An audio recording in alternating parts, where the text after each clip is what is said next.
Hi, welcome to Pauline Interviews. We're doing our interview with Shana Madsen, and we've been talking about chakras. This is part 2. We're doing the interview here at a wonderful place called New Renaissance Bookstore. It's located on Northwest 23rd in downtown Portland, well, Northwest Portland. Come here for all kinds of books and crystals and jewelry and chimes, everything and anything metaphysical and healing. So make sure you stop by when you're in Portland. Shana, thanks for joining. Shana, sorry, that's the way I get her name. No, Shana, thanks for joining me again. Yeah. I appreciate it. We talked about the energy field, and I'm just going to briefly remind people that foremost, we are an energy body. Mm-hmm. And people don't realize that because they're so much into the physical, and all they see is what they believe in. They don't believe in what they can't see. But we are basically an energy field. And we were talking about, last time we talked about you can see chakras, right? And there are ways that you can see them. The aura? The aura, yes. Yeah. So people can look up and how they can see it's not that important that you see them, it's important that you have them and to find out if you have a blockage. And you actually have some technology that people can use your technology. And you can tell them what's happening. Can you explain a little bit about that? Yeah, so I have a sensor. I have an aura software program that has a sensor that reads your biofeedback. So just like an EKG would read your electrodermal activity, it's reading your pulse, respirations, your temperature, and takes that data and it translates it into all these charts and graphs. How does it read it? Well, it's similar to the Kirlian photography. I mean, do you have to? Oh, you put your hand on it. I'm sorry. That's okay. Yeah. What are you putting your hand on? It's a metal plate. Okay. That one's kind of flashy, but really, there's just the metal plate under there, and it's based off of the Kirlian photography. But they brought this software into the 21st century. So. And that Kirlian photography has been around forever. Yes. I mean, I knew about that. I've seen that. I did a show on that once. It was fascinating to see people's auras. Now, auras are color fields around you, right? Correct. You did mine, and you did our photographer's Phil's, and mine came up a lot violet, and some indigo. And what does violet mean? So violet would be the top of the rainbow, basically. Mm-hmm. If we have the 7 chakras, the rainbow colors in our body. So the violet is typically the more visionary thinker, recognizing you're not necessarily just from this world, and having a bigger sense, a more universal sense. Typically people who meditate a lot or are trying to evolve spiritually, they're going for that violet aura when I see that. Well, then it made sense to me because what am I doing? Shows on metaphysical and spiritual. So that made some sense to me. I can relate to that because I am on a quest to learn more about myself and to understand that I'm more than just my body and to learn to use the powers that I have and that we all have. And that's why I'm doing this show too. People to realize that they're more than their body and they really have a lot of strength. Right. So if a person came to you and you have them put their hand on that machine, you would read out their aura and you would find out basically what's the most important thing you get from that? Would it be the blockages and because you're going to clear them? Well, I think that being validated in where you're at right now, because it's a snapshot of what you're going through right now. So yes, it would be important to clear the blockages or let them know, hey, there might be something here. So as a healer, if I was doing a healing session on them, I would definitely work on clearing that blockage out. But I think everything that comes up in that report is a wonderful way for people to think in terms of what energy am I surrounding myself with? What do I maybe need to let go of? And you would change that with, is your thoughts the main processing thing that causes that? It's a lot of it, yes. Oh, yes. So, a child would have a bad day at school because someone said something of not liking their shirt, and it could devastate them, and another child could be completely fine. So, yes, it is how we receive whatever happens, and if we can turn it into something better, or if we're going to just sit with it for a while. There's no right or wrong answer to that. Exactly. But it's neat that this would see that. So when the old adage, sticks and stones will break my bones, but names will never hurt me, that's way off. It's a very personal thing. It's a very, very personal thing. So a lot of us, we talked to this in the other interview, the first interview, that not only do we bring up all this energy, hurtful energy from childhood, but from past lives and everything.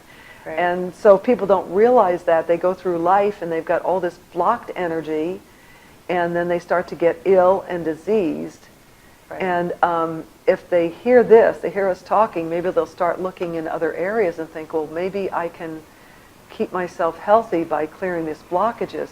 Right. So we won't mention any names, but we did take a picture of somebody that came to you. Yeah. Can you describe that person? Yeah. And what was going on, and then how you cleared that person? Okay, so a client that I just recently worked with wanted me to bring my aura system. I had worked with him before, and he said he wanted to bring it just to do a before and after, which I love that. So we did the before, and there were blockages, I believe, on 3 chakras, one of them being the heart, which is something we were working on from the first session. And so I do a combination of Reiki and shamanism typically for something like this. No, I know what Reiki is, and we talked about that in the last session. It's energy work. Is shamanism the same thing? Is it energy? Yeah, it's definitely energy, and it can have a lot more to do with like having those epiphanies, helping people think things through, because the thoughts are healing. Yes. So that's a big part of it too. But definitely, it's like being a medicine man for your tribe, the people that come to you for help. I don't want to throw you. I have a question. Oh, go ahead, finish up, and then I got another. Made me think of it. So I did a combination of Reiki and shamanism, and then we did the after report. And every block was gone. Every chakra was at like 10s, 9s, and I think an 8, whereas before they were lower. So he filled back up with, you know, that divine energy. I'm not trying to give him my energy. I'm just a channel for what he needs. That's another good point. It's not your energy, you're channeling. Right. Could you explain that? Well, in shamanism, you'd be the hollow bone. So it has nothing to do with you. You're just this vessel, this channel to receive that energy, whatever they might need, and deliver it. Obviously, I feel it come out of my hands or whatnot, but even just sitting with someone who's got a listening ear, that can do the same thing. You know, there are different levels that we can go to. But I do try to like go and look at their soul, see if there's something I need to take out, and then fill them back up with.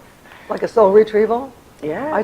I interviewed Jan Engel-Smith, a wonderful shaman, and we talked a little bit about soul retrieval. I didn't want to throw you, but I was thinking about clearing the energy out. It made me think about, I took a class on tapping, emotional freedom technique. And so what I want to ask you is, there are different techniques you can use to actually clear blockages, right? Absolutely. These are all just tools. So the tools I have are the ones that helped me the most, that I wanted to bring to other people.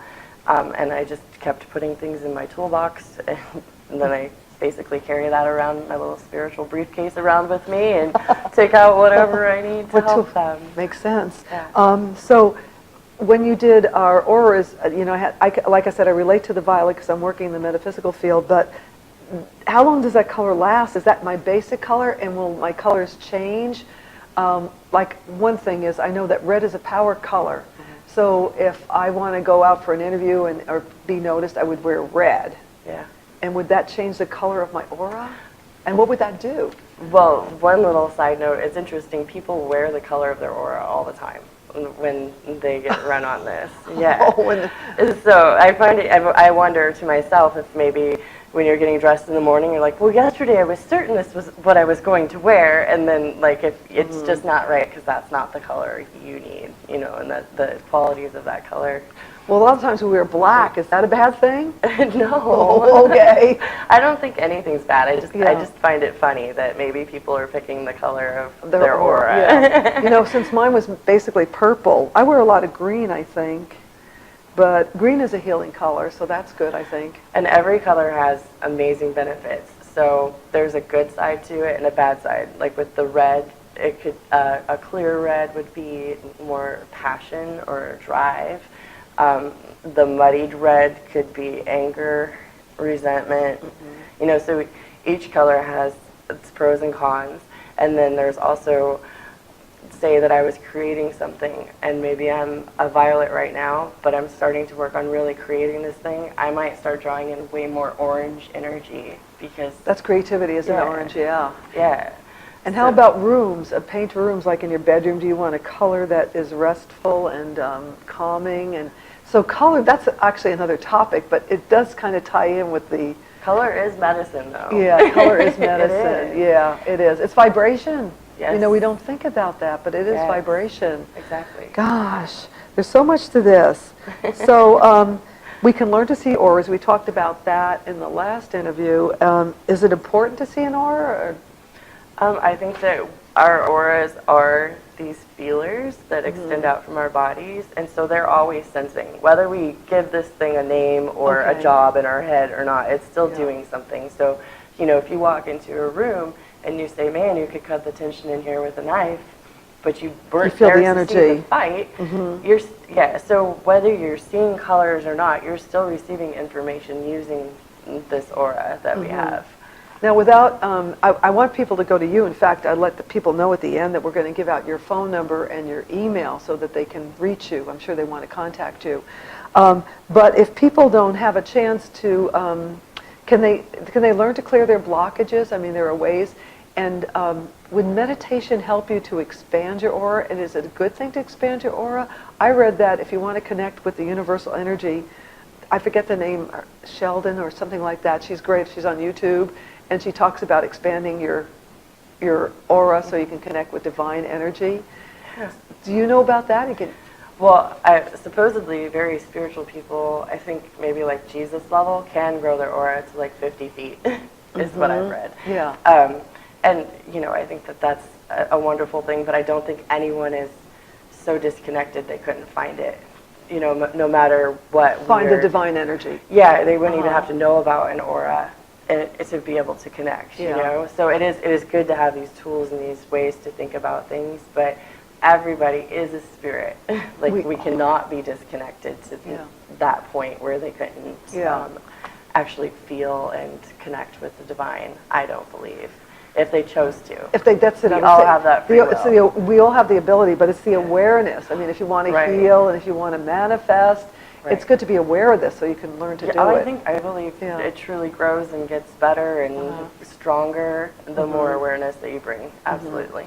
And like the things that happened to you, the good things, thank goodness, it seemed like, you know, it was fortuitous, which I feel is you're being led. There's something they're leading you. I feel that. I've had that happen to me.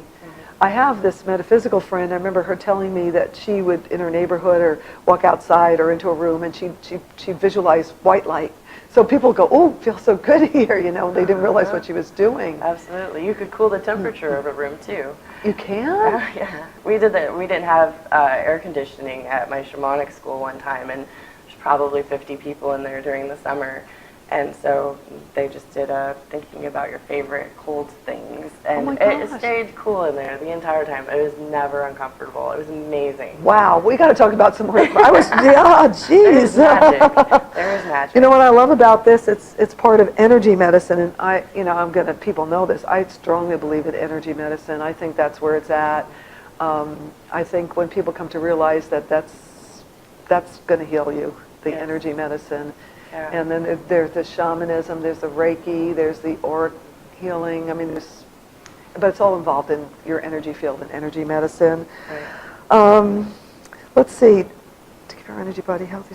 It does make, I wanted to let people know it does make sense to keep your energy body clear so that you don't get disease. I can't think of any better way to stay healthy. I mean, there are probably other ways, but can you think of another way to stay healthy? But what I would say to that is that if there is something going on to where you have a disease or anything you're trying to clear, don't forget to ask. Just like I said, that we are all connected. We forget to ask and just say, hey, can you put me on the right path, give me the right doctors or the right advice or the right people, things falling in my path to lead me to my healing. Right. And I've been answered by doing that for myself before. So. And you don't have to direct it at anyone. I mean, how do you do it again? You say? Well, I connect with, I don't necessarily say it's God or the universe The or universe, whatever. yeah, whatever you want to believe in. Right. Everybody's. Growing up, I was raised that there was even no name for it, which I like Oh, to make really? it more powerful Yeah. like that. Yeah, that is more powerful. Names would Yeah. be something we put on it. Yeah, so yeah. It's bigger than that. Yeah. Bigger than a name. But Yeah. I connect with that. The I've divine always matrix, the divine felt. energy out there. Right. Yeah. And I just asked. Do you ask once and you got to believe it's, once you ask, you should then let it go?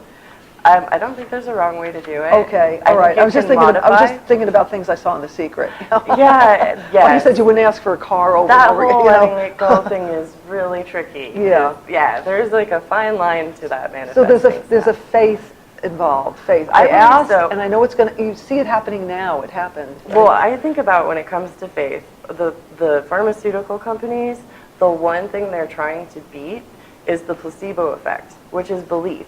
So if belief can kill their drug in the water, I find that to be very powerful. Why are they just trying? It's belief. That's how powerful it is.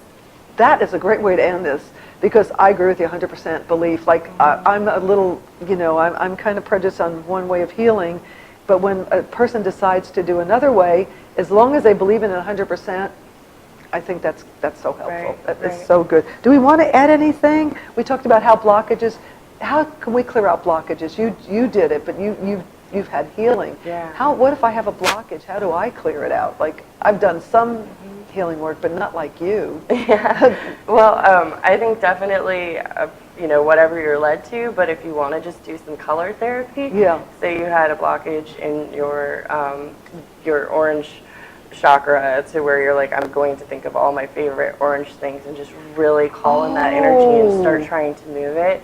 I also think about my wheels spinning one way really fast and like anything flying off that doesn't need to be there and then flying the other way.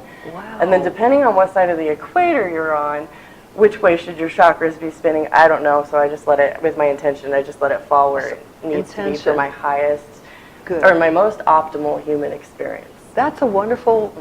Now, when you gave me another idea, when I forgot about it, but the chakras spinning. Oh, I know. The last question I want to ask you, unless I think of something else, is attachments. Yeah. So people can get it. I'm thinking for when you did mine, you said my chakras were all spinning in the right direction. I just had one place where I had a blockage, so I felt pretty happy. I had a bar up here that was over the top energy, though. I don't know what to do with that. But can people, can energy get you get? Yeah. Talk about attachments. So this biomagnetic field around us has this, everything is magnetic, right? Mm-hmm. Everything is magnetized. Even the air is magnetized. So we have this magnetic field around us. And everywhere that we go, we leave like this trail of energy. So there is even an indigenous tribe that would hunt the small rodents just by following their energy trail. So we're all leaving little bits and pieces of our energy around. And as we walk around with our biomagnetic field, little bits and pieces of energy can get just stuck to us. It's just trying to survive. It got separated from where it was, from its home, where it would be nourished and filled and full of life. So anything that doesn't have a source of energy is trying to find one, not trying to be malevolent about it necessarily. But there could be bad energy in your field. There could. But just even basic little bits of energy, we need to, somewhat like taking a shower for our physical body, we need to clean off our aura. Wow. So you can do that, and I like to think about just kind of like a squeegee down it sometimes. I'm very visual, so I like to actually have tools that I'm using when I'm doing the spiritual work on people. That's one of them that I like to do, and then absolutely filling yourself up. You never want to leave holes. So filling yourself back up with, I think about as thick of a like marshmallow consistency of just divine energy, just shoving it, overflowing, so that I'm not accessible to energy that might want to jump on for a ride. And I've heard too that if you're in the shower, you're physically in the shower, you can visualize golden light coming out of your shower head and just clearing you. Yes. I always think I'm at the end, but I have another question. What about people that are living in the past and keep recycling the negative thoughts all the time? Negative thoughts. I know some people like that, and their life never changes. And I say it's because you're replaying the same record over and over and over. Isn't that part of keeping your energy field stuck? It's like, yes, it's like programming. So, and it's not to say to make rainbows and butterflies out of this horrible situation. So, I mean, there's a truth, you know, you have to like grab them where they're at to be able to pull them higher, you know. I think a lot of those people maybe never got the validation that they needed with something over how hurt they were.